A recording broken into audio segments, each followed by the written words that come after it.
Siapkan popcorn, kita langsung bahas aja. Welcome to Ganding Review. Gue mau bahas film Loro Ati yang gue tonton di bioskop. Menceritakan tentang Joko dan Ayu yang sudah kenal sejak kecil dan tiba-tiba ketemu lagi nggak sengaja pas udah gede. Cuma pas mereka ketemu lagi, keduanya lagi galau sama pasangan masing-masing. Joko ditinggal nikah sama ceweknya dan Ayu lagi menghadapi hubungan yang agak toksik sama cowoknya. Mereka berdua akhirnya saling membantu satu sama lain agar bisa melewati hari-hari kegalauan mereka dengan possibly untuk balikan lagi sama pacar masing-masing. Plus Joko lagi ngadepin quarter life crisis dia juga. Semua jadi satu. Masalah di kerjaan, masalah di keluarga, worrying his future, sampai masalah jati diri. Satu kata, ruwet. Oke, gue bahas yang gue suka dulu ya. Pertama, gue suka film ini nggak neko-neko sama penceritaannya. Di 10 menit pertama langsung dive in ke konflik cerita. Inciting incident di skenario jelas banget. Joko ditinggal nikah, masalah sama keluarga yang rusuh, dan problem di kerjaan. The setup was spot on. Kedua, meskipun gue nggak bisa bahasa Jawa, well, ngerti-ngerti dikit lah. Tapi karena konflik dan penokohannya sangat relatable dengan keseharian kita, jadi mau pakai bahasa planet manapun, semua orang tetap bisa merasa dekat dengan karakter-karakter ini. Ketiga, film ini paham betul siapa-siapa aja penonton dan market mereka. Jadi buat kalian-kalian yang memang berasal dari Jawa Timur atau Jawa Tengah serta sekitarnya, hampir seluruh joke yang dilemparkan Bayu Skak dan kawan-kawannya akan savage kill ke target audiensnya. Penonton di kanan kiri gue yang memang asal sana atau bisa bahasa Jawa itu banyak yang ngakak terbahak-bahak. Nah, kalau Gandhi gimana? Ketawa dan ngerasa film ini lucu nggak? Jujur,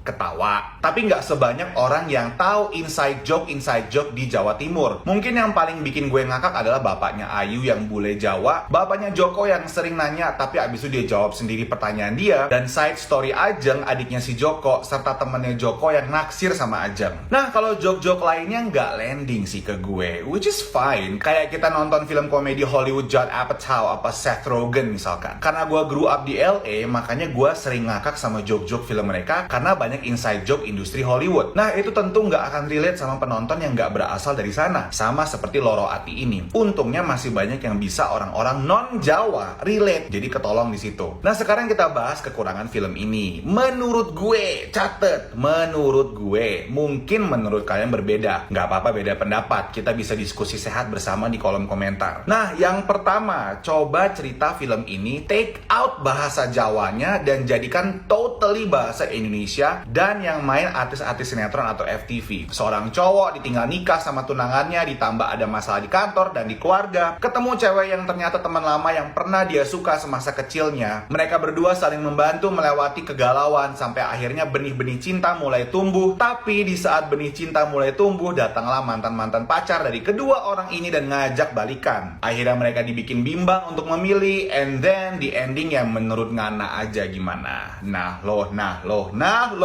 Kalau tanpa bahasa Jawa dan internal joke target audience yang dituju, ya film ini nggak akan punya karakter sih. Just plain old story. Tapi kadang cerita yang klise bukan berarti jelek. Semua tergantung cara filmmaker mengemas filmnya aja. Karena pecel ayam, ya tetaplah hanya pecel ayam. Udah enak kok ayamnya. Yang bikin berbeda adalah bumbu-bumbu atau sambelnya. Nah, sambel yang disuguhkan Bayu Skak dan Base Entertainment selaku production house film ini dalam menu mereka sangat cocok untuk lidah-lidah target market yang dituju. Lalu yang kedua, mungkin dari segi visualnya, meskipun tetap cinematic experience yang solid untuk sebuah film komedi, tapi menuju paruh akhir sutradara Bayu Skak banyak main aman dengan ya udah establishing shot dan close-up pemain yang background belakangnya pemain blurry. Jadi mau lokasinya dimanapun sebenarnya nggak masalah juga, nggak perlu pindah-pindah. Wong belakangnya blurry juga kok dan close-up scene aja kebanyakan. Sayang, Bayu kurang berani bermain shot-shot yang memperkaya visual filmnya sendiri, entah pakai crane atau dolly. Ending filmnya pun juga stay di medium two shot pemain. Coba pan out pakai crane atau pakai drone dari two shot kedua pemain mundur menjauh ke langit, baru credit title directed by Bayu Skak misalkan. Just an idea. Nah, yang terakhir, film ini di awal ada opening musical ala-ala La La Land, kearifan Jawa di tengah jalan. Lalu kalau nggak salah ada 2 lagu lagi habis 15-an menit sampai 1 jam setelah lagu pertama. Lalu menuju act 3, film ini udah nggak ada lagu-lagu semi daydream musical dia. Diganti sama animasi Joko berantem sama monster bak komik superhero ketemu Dragon Ball. Yang menurut gue datang out of nowhere. Gue kayak, Hah? Dari awal Joko nggak pernah di-setup menjadi game atau anime lovers. Kok tiba-tiba ada ginian? Seharusnya itu lagu musikal lagi aja. Seperti yang tone-nya udah di-setup dari awal dan nggak keluar jalur. Oke, itu sekilas Gading review untuk film Loro Ati. Overall, experience film ini masih sangat menyenangkan untuk gue. Dan gue juga relate banget sama karakter quarter life crisis-nya si Joko. Jadi gue rasa banyak dari kalian yang akan enjoy nonton filmnya. Apalagi kalau dari Jawa Timur, pasti kalian akan puas banget nonton film ini. Filmnya udah tayang hari ini tanggal 15 September, jadi kalian tonton di bioskop ya.